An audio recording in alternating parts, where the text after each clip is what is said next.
una cifra que fue conmovedora, ¿no? Que cada 3 segundos se instalaba la enfermedad. ¿Es como que está de moda o como que hoy tomamos conciencia? Porque escucho en boca de muchos hablar de un pariente, una tía, alguien mucho más cercano que antes acerca de Alzheimer. El tema pasa por lo siguiente, ¿no? Cuando uno habla de Alzheimer, habla siempre de alteraciones de la memoria, ¿sí? Un deterioro cognitivo. Y la enfermedad de Alzheimer no es solamente eso. ¿Sí? Siempre le echan la culpa, ay, me olvidé de esto, ¿será Alzheimer? No, no Claro. siempre es así. Claro. Sepan que no siempre es así. Hay causas de estrés, trastornos de la vida diaria que nos pueden llevar a tener olvidos y no siempre es una enfermedad de Alzheimer. La enfermedad de Alzheimer tiene otra sintomatología también que se relaciona con los aspectos emocionales y conductuales en los pacientes, que ahí estarían todos los síntomas neuropsiquiátricos. Quédense tranquilos, decía Alberto en una visita anterior, son olvidos temporales. Claro, existen los olvidos benignos, pero bueno, hay que estar atento que no aparezcan otras cosas. Por eso decíamos que la memoria, la afectación solo de la memoria no es un Alzheimer, tiene que tener compromiso de otras funciones intelectuales o neurológicas. Muchas veces son trastornos de las funciones ejecutivas y muchas veces lo que tiene son trastornos que llamamos praxias.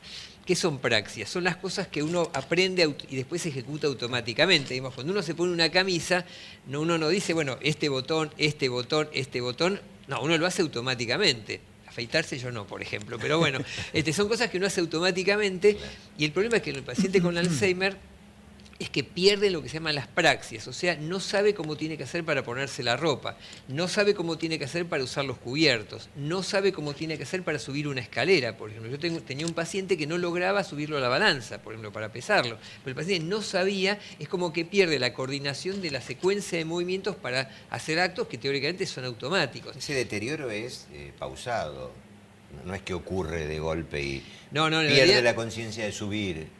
No, es claro, no, va perdiendo funciones progresivamente. Son Lo que pasa es progresivos. que tiene que tener afectación de la memoria y de otra cosa más. También le cuesta, por ejemplo, diseñar o planificar, le cuesta cocinar, por ejemplo, en el caso de las mujeres, porque no saben cómo hacer la secuencia para que la comida y por ahí le ponen, empiezan cocinando en el horno y después le agregan los condimentos. O sea, como que en realidad hay una pérdida de la secuencia. Y de los automatismos, por Los, lo que decís. claro. De los hechos automáticos que son Claro, que habituales que uno no... Claro, que uno no los piensa. En realidad uno cuando se viste Los no está hace pensando naturalmente. cómo lo tiene Es que correcto. hacer. El paciente pierde eso y bueno, aparecen alteraciones en el vestir. Y hay una cosa muy importante, que esto lo hablamos en un programa anterior, que es muchas veces pierden lo que se llama la praxia orolingual. O sea que el paciente no sabe cómo tiene que hacer para comer. O sea, porque el comer es un acto automático pero voluntario. La primera parte de la deglución es voluntaria. Entonces uno pone la comida en la boca y tiene que tragarlo. Uno no lo piensa, pero lo tiene que hacer. El paciente con Alzheimer muchas veces pierde la coordinación de cómo tiene que mover la lengua para que el bolo alimentario penetre en el aparato digestivo. Entonces lo que tiene es rumiación, que es que da vuelta la comida en la boca todo el tiempo y no la puede tragar. Y ahí no hay forma de ayudarlo porque el comer es un acto voluntario, nadie lo puede hacer por él. Entonces es un problema nutricional después también, y eso es parte de lo que llamamos las apraxias, que son esas cosas automáticas que uno las hace todos los días, pero que en realidad, yo a veces lo pienso, por ejemplo, tomar un colectivo. Si uno lo piensa, todo lo que representa, tiene que saber, primero ver qué colectivo es.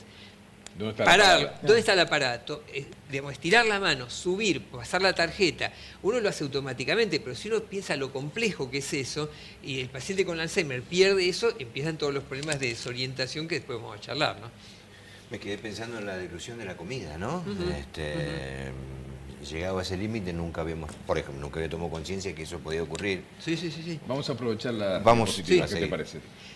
Bueno, una de las cosas que decíamos, como explicamos, es que no es solo la memoria y que un trastorno cognitivo se considera demencia cuando el paciente empieza a tener complicaciones en su vida diaria. O sea, un olvido benigno, que el paciente por ahí se olvida dónde deja la llave y después la recupera, no pasa nada. Cuando empieza a complicar la vida diaria, un deterioro cognitivo, ahí uno puede decir que el paciente está entrando en demencia. O sea, la diferencia entre deterioro cognitivo y el paso a demencia es cuando el paciente empieza a afectar su vida diaria, porque no se puede manejar solo, pues necesita ayuda. Ahí es cuando el paciente decimos que está O demente. aparecen trastornos de conducta.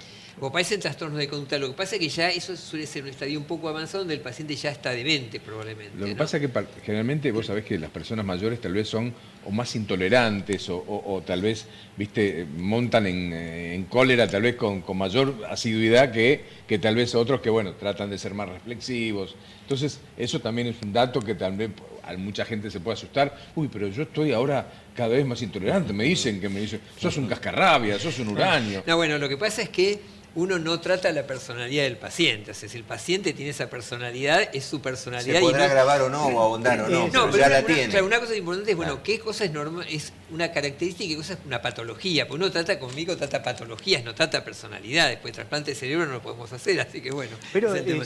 sirve muchísimo, a raíz de la pregunta que hizo usted, detectar el tipo de personalidad que tenía el paciente, obviamente mediante comentarios de la familia, ¿sí?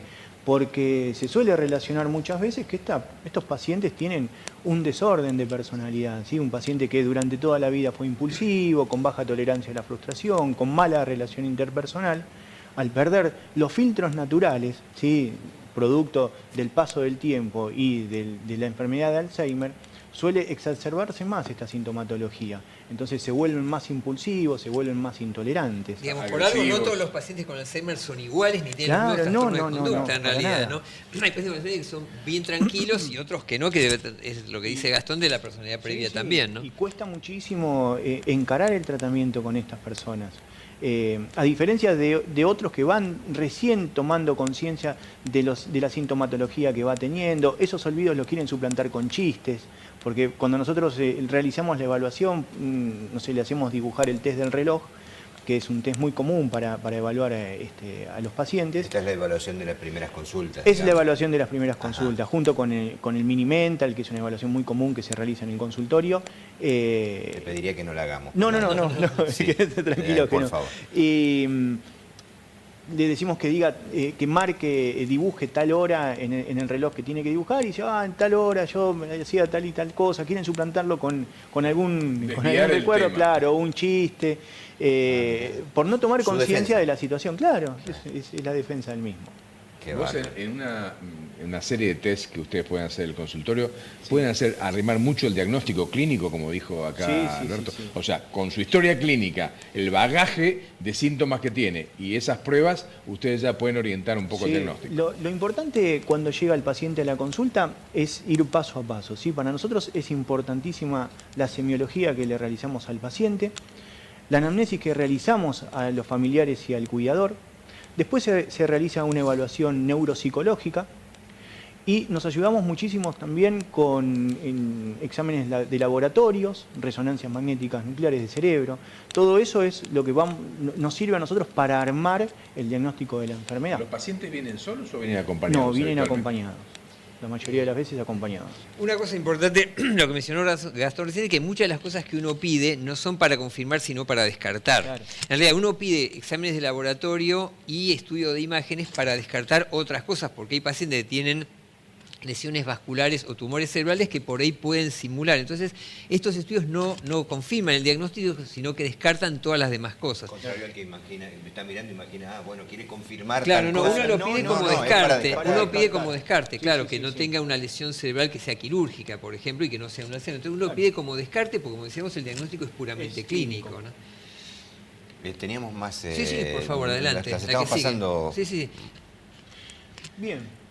Con respecto a los síntomas psiquiátricos más frecuentes, Nosotros somos así de naturales. Los médicos preparan y hacen la tarea, como dice Mauricio, y preparan algún PowerPoint y vamos. Pero Sí, en sí, el sí. medio vamos charlando. No, está Y me perfecto, parece que está también buenísimo. llega de esa manera, perdón por eso. está buenísimo, y quería agregar algo más con respecto al ¿Ves? Vos diagnóstico. también te enganchaste. Sí, porque yo también tengo este tema de la memoria, A ver. y a veces pasa, ¿no? Nos sirve muchísimo a nosotros el poder realizar el diagnóstico temprano de la enfermedad, porque como bien habíamos charlado al principio, esta enfermedad que avanza silientemente, ¿sí? Años y décadas antes de venir a la consulta del paciente, sirve muchísimo para retrasar un poco el reloj de la memoria, ¿sí? Al implementar el tratamiento, al beneficiarlos a los cuidadores y a las familias, mejorando la calidad de vida de los mismos, prolongando el tiempo de internación del paciente, ¿sí? Que muchas veces es muy costoso, y mejorando principalmente la calidad de vida tanto del paciente como de los familiares, ¿sí? Entonces es importantísimo el que vengan a la consulta en forma temprana, no esperar a que siga pasando el tiempo y el deterioro siga Y si agravándose. alguien en casa escucha esto, que se manifiesta mucho tiempo antes que llegan a la consulta, Sí. ¿qué lo manifiesta? Bueno, ¿Qué llamado de es- atención tan magnífico existe para decir, caramba, A ver, venir a la consulta Amerita una médica, consulta. sí, amerita la consulta, olvidos frecuentes, como bien decía el doctor. A ver, si Pero no aquello, dejé los... no. Pero si esto ya es algo que se hace más recurrente, no estaría mal poder plantear una consulta. Y ahí no importa la edad. Y hay casos y casos. Sí, hemos tenido casos de demencia en edad temprana también. Son mínimos, pero se ve. Lo que pasa es que empieza a haber otras cosas como dificultades en el manejo del dinero o Claro. conductas inapropiadas que llaman la atención, que van más allá del problema de memoria, ¿no? Una de las cosas que uno considera importante es hablar con la familia, porque en realidad cuidar de un paciente con Alzheimer es un aprendizaje permanente. Es como, yo siempre lo comparo como tener hijos. En realidad uno no va a ninguna escuela y uno aprende a criar a los hijos con la práctica, digamos, a veces equivocándose, pero que lo menos posible, pero bueno, y un poco cuidar a un paciente con Alzheimer es algo similar, es aprender todos los días Que no cómo... están preparados para esto. Van Ese es el tema, aprendiendo claro, exactamente. Entonces es como un aprendizaje, bueno, cómo manejar, y muchas veces los médicos lo que hacemos es, además de lo que es lo farmacológico y otras cosas, lo que hacemos es acompañar, orientar y muchas veces aconsejar, y la familia muchas veces lo que busca es como apoyo en sus decisiones. Y me dice, bueno, pasa tal cosa, ¿cómo lo manejo? Y entonces uno tiene que ir aprendiendo a decirle, bueno, como una especie de trucos, digamos, como para tratar de sobrellevar los trastornos de conducta lo mejor posible, y hay que acompañar a la familia y darle consejos lo más que se pueda, para, como decía Gastón, para retrasar la internación y mejorar la calidad de vida, porque en realidad uno lo que aprende es, yo siempre pregunto, ¿cuál es el núcleo familiar? ¿Quiénes viven y cómo están? Digo, bueno, ¿cómo está su esposo, o sea, el esposo de la paciente, o cómo está su hijo? Porque en realidad uno empieza a pensar en proteger a la familia también, porque el estrés del cuidador es malo para el paciente también. Y en realidad, por ejemplo, hay que enseñar a los familiares que el paciente no hace las cosas a propósito y que no hay que enojarse, que eso es una de las cosas muy común. que no nos cree, que en realidad es, usted, siempre le digo, usted piense que su padre no hace las cosas a propósito para perjudicarlo, lo hace porque es su enfermedad. Entonces, hay que aprender a ser tolerante y a no pensar que lo hace voluntariamente y que no ganamos nada enojándonos con el paciente porque no hace lo que queremos, pues se crea toda una espiral de agresividad que no es bueno para nadie, Y ¿no? además también tener cuidado porque muchas veces son pacientes que es una pareja que vive sola o uno solo, que un padre o una madre que vive sola, y el tema de la accidentología, ¿no? Que significa los olvidos, yo qué sé, del gas abierto o de, Claro. de las caídas. Bueno, otra conducta que también uno toma en cuenta mucho es los pacientes que dejan entrar a cualquiera a la casa. mismo. Ese es otro problema. Las caídas, la llave del gas, por ahí uno dice, bueno, pongamos todo eléctrico, pero el tema es cuando el paciente tiene acceso a la llave, por ahí o se va y después se pierde, o deja entrar a cualquiera en la casa. Son cosas que uno con los años va aprendiendo a prever y decirle, bueno, tenga cuidado con estas cosas. Pues digo, es una cosa todos los días de ir viendo las cosas que pueden surgir y un poco adelantarse para decirle a la familia, bueno, si pasa esto, existe esta posibilidad, tenga cuidado, no le deje la llave, o sea, es una cosa difícil, digamos, ¿no? Dame un minutito, diré un cachito más. ¿Y dónde están los negadores? Viste que cuando empieza una manifestación X, por lo general uno lo niega o se lo adopta internamente. Yo no lo voy a comentar, no lo hago extensivo a este Sí, entorno sí. que necesitas saberlo para contenerte. La mayoría de las veces son estos padres que recién el doctor comentaba que viven solos, que no quieren alarmar a los hijos. Entonces van ocultando el tema este. Porque es muy común Claro, también. Claro que Sí, sí. o justificando. O ¿no? justificando más que nada. Claro, justificando Buscándole la una síndrome. explicación paralela diciendo, bueno, no, en realidad pasó porque estaba nervioso Claro. por tal cosa. Sin tomar conciencia ni de situación ni de enfermedad, que eso es importante. Sí, que a ese punto es al que vamos en las consultas, ¿no? Hablar más que nada con la familia para que tome conciencia de situación y de enfermedad por parte del familiar afectado. ¿Por qué? Porque esta patología genera mucha culpa para el que está al lado. Culpa en el tratamiento, de lo que podría haber hecho y no hizo, culpa por si llega en algún momento a llevarlo a institucionalizar al paciente. Entonces genera muchísima culpa. Y la culpa que trae, más problemas. Porque cuando el paciente, por ejemplo, está para institucionalizarlo y uno no quiere realizar esta tarea y se lo lleva a la casa, las casas no están adaptadas a tener un paciente que tendría que estar en una institución. Quizás lo lleva creyendo que es lo mejor. Claclaro que el sí, entorno, por eso. pero cuando termina de entender Claro, que yo no... siempre digo a las familias que no espere enfermarse usted. Claro. No esperen, digamos, tomen una decisión antes de enfermarse. Cuando el familiar empieza a estar enfermo o empieza a estar, se pone irritable porque no tiene, ya no soporta más su persona, entonces ya empieza a enojarse y digo, espera, antes de enfermarse usted, piense en la posibilidad de una institucionalización. Ahora, yo siempre les digo, pensando en lo que él decía, que es, si tomamos la decisión, después no, ya está, digamos, no se sienta culpable por haber tomado. Si decidimos esto, porque en general se decide el familiar con el consejo médico, una vez que está decidida la institucionalización, no se eche después la culpa. Si está tomada la decisión, está tomada. Porque si no, después, es como dice él, se da manija y después terminamos enfermos igual aunque el paciente esté en un hogar, ¿no?